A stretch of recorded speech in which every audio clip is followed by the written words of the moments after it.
नमस्कार मंडळी. आजच्या या खास आणि माहितीपूर्ण सत्रात आपण एकाच वेळी दोन अत्यंत महत्त्वाच्या विषयांवर लक्ष केंद्रित करणार आहोत. ते म्हणजे अग्निशामक यंत्रांचे प्रकार आणि कार्यपद्धती आणि संगणक घटकांचा परिचय. कोणत्याही आधुनिक आणि सुरक्षित कार्यस्थळाचा हाच खरा पाया असतो. चला तर मग सुरुवात करूया. आपण आज नेमकं काय पाहणार आहोत तर सुरुवातीला अग्निशामक यंत्रांची ओळख आणि त्यांचे प्रकार समजून घेऊ. त्यानंतर पाच तंत्राचा वापर कसा करायचा ते पाहू आणि तिथून आपण थेट डिजिटल जगात म्हणजे संगणक आणि त्याचे इनपुट आउटपुट उपकरणांकडे वळणार आहोत. आता हे चित्र पहा. हे आपल्या आजच्या चर्चेच्या दोन्ही बाजू अगदी अचूकपणे मांडत आहे. एका बाजूला आणीबाणीत प्राण आणि मालमत्ता वाचवणारी भौतिक सुरक्षा उपकरणे आणि दुसऱ्या बाजूला आपल्या रोजच्या कामाचा कणा असलेले संगणक हार्डवेअर. एक सुरक्षितेसाठी तर दुसरं कार्यक्षमतेसाठी. सुरुवात करूया आपल्या पहिल्या मुख्य भागापासून, अग्निशामक यंत्रांची प्राथमिक ओळख आणि आणीबाणीसाठी आवश्यक असलेली सुरक्षा. तुम्हाला माहितीये का, आग लागते कशी? ती आपोआप नाही लागत. त्यासाठी तीन गोष्टी एकत्र याव्या लागतात: उष्णता, इंधन आणि ऑक्सिजन. याला आपण अग्नित्रिकोण किंवा फायर ट्रायंगल म्हणतो. आता अग्निशामक यंत्र नेमकं काय करतं तर ते या त्रिकोणाला तोडण्याचं काम करतं. या तिन्हीपैकी एक जरी गोष्ट काढून टाकली ना, म्हणजे समजा तापमान थंड केलं किंवा ऑक्सिजनचा पुरवठा थांबवला की आग तिथेच विझते. अगदी सोपं विज्ञान आहे. आता पाहूया अग्निशामक यंत्रांचे नेमके प्रकार कोणते असतात आणि त्यांची योग्य निवड कशी करायची. हे बघा, प्रत्येक आगीसाठी एकच यंत्र चालत नाही. इथे योग्य यंत्राची निवड खूप महत्वाची असते. जर आग लाकूड किंवा कागदाला लागली असेल तर पाण्याचं यंत्र पृष्ठभाग थंड करून आग विझवते. पण सावधान, शॉर्ट सर्किट किंवा इलेक्ट्रिकल आगीवर पाणी कधीच टाकायचं नाही. तिथे कार्बन डायऑक्साईड म्हणजे CO2 यंत्रच वापरायचे. याचा मोठा फायदा म्हणजे आग विझल्यानंतर कोणताही कचरा किंवा अवशेष मागे उरत नाही. त्यामुळे कम्प्युटर लॅबसाठी हे एकदम परफेक्ट आहे. ज्वलनशील द्रवांसाठी फोम वापरतात आणि बहुउद्देशीय कामासाठी DCP म्हणजे ड्राय केमिकल पावडर वापरली जाते, जी थेट रासायनिक प्रक्रियेतच अडथळा आणते. पुढचा अत्यंत महत्त्वाचा मुद्दा म्हणजे हे यंत्र वापरायचे कसे. यासाठी शिकूया 5 तंत्राचा वापर. आणीबाणीच्या वेळी आपल्याकडे विचार करायला वेळ नसतो. गोंधळ उडण्याची शक्यता असते. तिथे फक्त पास म्हणजे PASS हा एकच शब्द लक्षात ठेवायचा. P म्हणजे पुल, यंत्राची सेफ्टी पिन ओढा. A म्हणजे एम, नोझलचा नेम धरायचा. पण कुठे? आगीच्या उंच ज्वाळांवर नाही, तर आगीच्या मुळाशी म्हणजे तळावर. S म्हणजे स्क्वीज, हँडलवर हळूवार पण घट्ट दाब द्या. आणि शेवटचा S म्हणजे स्वीप, एखाद्या झाडूसारखं नोझल एका बाजूने दुसऱ्या बाजूला फिरवा. बस, या 4 पायऱ्या आणि आग नियंत्रणात.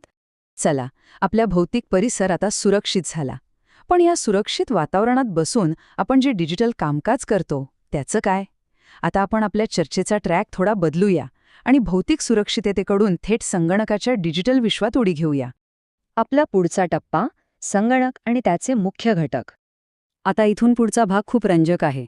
संगणक चालतो कसा, माहिती आत कशी जाते आणि बाहेर कशी येते.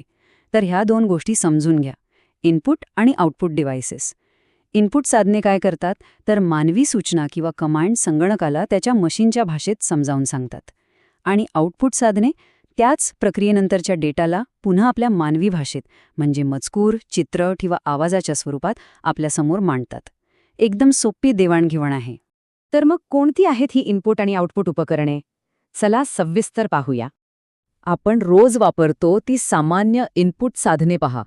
कमांड्स टाईप करायला आपला लाडका कीबोर्ड, स्क्रीनवर सहज वावरण्यासाठी माऊस, भौतिक कागदपत्रांना क्षणात डिजिटल करणारा स्कॅनर आणि आजकालच्या ऑनलाईन मीटिंग्सचा जीव की प्राण असलेले मायक्रोफोन आणि वेबकॅम. या उपकरणांशिवाय आपण संगणकावर काम करण्याची कल्पनाच करू शकत नाही. पण काही क्षेत्रांमध्ये एकदम खास इनपुट उपकरणांची गरज असते. उदाहरणार्थ, तुम्ही सुपरमार्केटमधनं खरेदी करता तेव्हा बिलिंग काउंटरवर तो बारकोड रीडर बघितला असेलच, जो सेकंदात प्रॉडक्टचा डेटा वाचतो.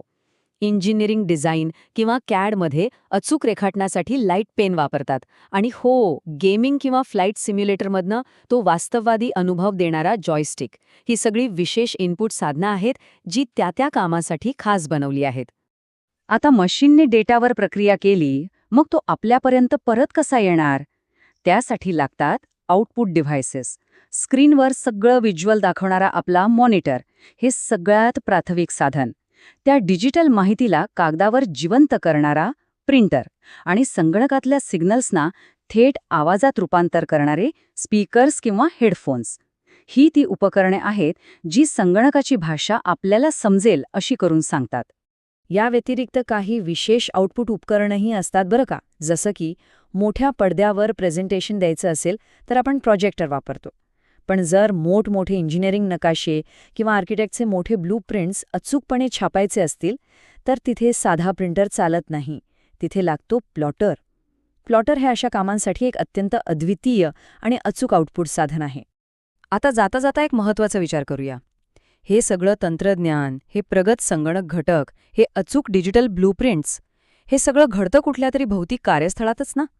मग जर ती जागाच आगीसारख्या धोक्यांपासून सुरक्षित नसेल तर या प्रगत तंत्रज्ञानाचा काय उपयोग? म्हणूनच आधुनिक युगात डिजिटल साक्षरता आणि भौतिक सुरक्षा या दोन्ही गोष्टी एकाच नाण्याच्या दोन बाजू आहेत. या दोन्हीचे ज्ञान असणे म्हणजेच एक सुरक्षित आणि यशस्वी व्यावसायिक असणे. मला आशा आहे की आजच्या या माहितीमुळे तुम्हाला नक्कीच नवीन दृष्टिकोन मिळाला असेल. सुरक्षित रहा, अपडेटेड रहा.